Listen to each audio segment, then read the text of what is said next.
Welcome to Foundation Friday. The dedication and covenant of silent unity was signed on December 7th, 1892 by Charles and Myrtle Fillmore, founders of the Unity movement. It is unlikely when they signed this covenant that they had any idea how far-reaching unity would be as it evolved into the church we know and love today. We invite you to join us as we explore and share some of the original ideas, teachings, and writings of the men and women who created the foundation of the Unity Church. Hi, thank you for joining us today for our Foundation Friday program. Today we are looking into wisdom as taught to us by Reverend Eric Butterworth. Butterworth was a teacher, a minister, and an author, and very much a part of the Unity Foundation. So much so that as we go through his teachings, we don't get a lot of new information. We get a lot of the same information in a whole new way. Mr. Butterworth absolutely taught from instead of taught as the teaching. And what that means to me is instead of just giving you the principles so that you can learn them, he shared what it's like to live from those principles. So let me know in the comments what you think, if you get what I'm saying or if you think I'm crazy. Either way, this talk was given by Mr. Butterworth September 21st, 1975. And that doesn't seem that long ago to me, but it really was. I guess I'm getting older. This is prosperity through right thinking. And this is from his essays on abundant living. If you want to look them up, they are available at truthunity.net. This is his essay number 84, Prosperity Through Right Thinking. So here we go. In a time when the world is facing the grim specter of lack, there is a great need to understand the omnipresence of divine substance. There is little question that people can fail and even go hungry in the experience of life, but the great truth of the reality of affluence is that there is a legitimate abundance for every person, which he can and must claim for himself. And that lack of any kind in human experience is the result of some kind of obstruction of the free flow of the creative process. And that comes from his book, In the Flow of Life. Let's be clear about our terms. We are thinking in this lesson about prosperity, not necessarily as having a lot of money, but as having a consciousness of the flow of substance, which attracts opportunities to give and to receive, which directs the wise use of substance, and which still remains free from its burden. Is prosperity possible, even in a difficult economy? Absolutely. For prosperity for you deals purely with your consciousness. Fillmore says prosperity is based on the conscious possession of the idea of God's abundance in the back of all things. There is no lack in God or in the universe. The substance of God is limitless. You are not created outside of the universe. You are an integral part of it, a dynamic center within it. The free flow of substance within you is the continuation of divine effort that made you. I think that's supposed to be of the divine effort that made you. If there is lack in your life, it is not because you are out of the flow of substance, but because you have lost the consciousness of the flow. That's pretty powerful. You may say, but the economy of the country and my employer is erratic. I didn't cause it, and yet it certainly affects my life. That is the wisdom of the world. That is foolishness with God. We have been conditioned to believe that our lives are shaped by what happens to us, but it is not what happens out there, but what we do or think about these things. Thought is the key. However, thought is not produced by circumstance. The incident is external. The reaction is our own. So the starting point in working for prosperity is to accept the responsibility for your own thoughts. Become an original thinker. Reject all they say and hearsay reports. I like that. Stop listening to all this scare talk, the widespread negative thought about the economy. Don't let these persons or conditions decide how you are going to think and feel. Resolve to center your thought on only those things of God's abundance in back of all things. In truth, we walk about as much oh, I'm sorry. I think this is another typo. We'll try again.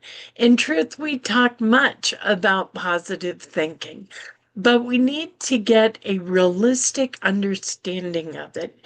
It is not just saying a lot of pleasant words about things you are really worried about. It is not uttering platitudes, mouthing affirmations, or saying, oh, everything will be all right. Everything will not be all right unless you can get into the consciousness of all rightness. Positive thinking is creative thinking, getting your thoughts synchronized with the creative flow. A problem for many persons is the influence of money on thought. Money is not the root of all evil. Actually, this is a misquotation. For the Bible says the love of money is a root of all kinds of evil. Money is an important symbol of faith that promotes mutuality. But problems arise when we confuse the symbolic with the real. Nothing is bad about money, but we imbue money with bad vibrations when we work for the symbols rather than the flow of substance. The idea of demonstrating prosperity is often equated with praying for more money. But if problems are caused by consciousness, the money problems are only postponed but never solved by having more money. Unfortunately, the term demonstrate emphasizes a kind of magic, showing or working with the divine law. It is best not to pray for money, but to get an awareness of God's abundance in the back of all things. You know, this keeps saying in the back of all things. I like to kind of internalize it as supporting all things. God's abundance is that quiet, invisible support of all things. So, whatever works for you, I just thought I'd throw my 2 cents in. Here we go back to the lesson. There are 3 important steps in the orderly process of affluence flowing freely through man. Number 1 is being. Number 2 is doing. And number 3 is having. There is a tendency to reverse them. We reason that if we can just get enough money, we will be able to do something good and then we will be somebody. So that's exactly backwards. The principle is what you are in consciousness gives rise to what you can do creatively, which leads to what you will have in experience. Here is a helpful test in self-understanding. If you are not as prosperous or secure as you would like to be, why not? Make a list. Don't be too analytical. Just outline the things that seem to be keeping you from your good. Actually, these are your alibis.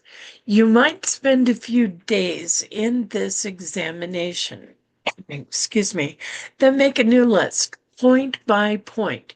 Restate the reasons in terms of what you think ought to be the case. There is always a sense of oughtness behind every alibi. How do you think people ought to act towards you? What qualities do you feel you ought to express? Work with these for about a month. Always try to satisfy yourself as to the exact state that ought to prevail in mind, emotion, body, and affairs. This is your ought to be ography. Finally, if you feel these things ought to be true, you intuitively believe that it is the reality. So go back and rewrite the ought to be's in the form of isness or I am statements. This can become your prayer treatment and the basis for some positive thinking. Now you can see that the thought is not just what you wish were true. It is your conviction of God's abundance in back of all things. We need to accustom ourselves to think we are surrounded by a divine presence which wishes us good because we are expressing its life. Keep conscious that you are forever in the flow of substance. No matter how things change in the world around you or what happens to you, the flow of substance is constant. All that is required is that you keep conscious of the flow. Keep open by positive thought. Keep responsive in faith. And keep moving in the direction of your dreams. I really like that. And I think I just might try that quietly and on my own. Take a couple of months to really take a look at what my alibis are and what I think life ought to be like and try and watch it come to manifestation. Thank you for joining us today for our Foundation Friday program. As always, we love your comments. Every comment is read and replied to.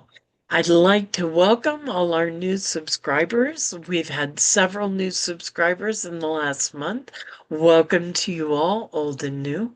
And before I leave, I would like you to remember that you matter.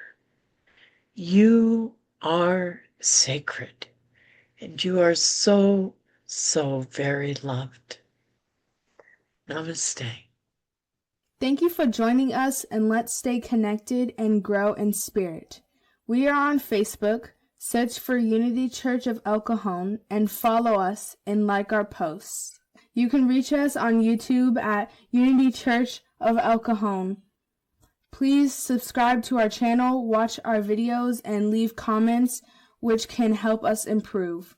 We are on the web at unityofelcajon.org. Email or call our church office to receive our weekly newsletters, which lists all of our activities and opportunities to learn and grow together.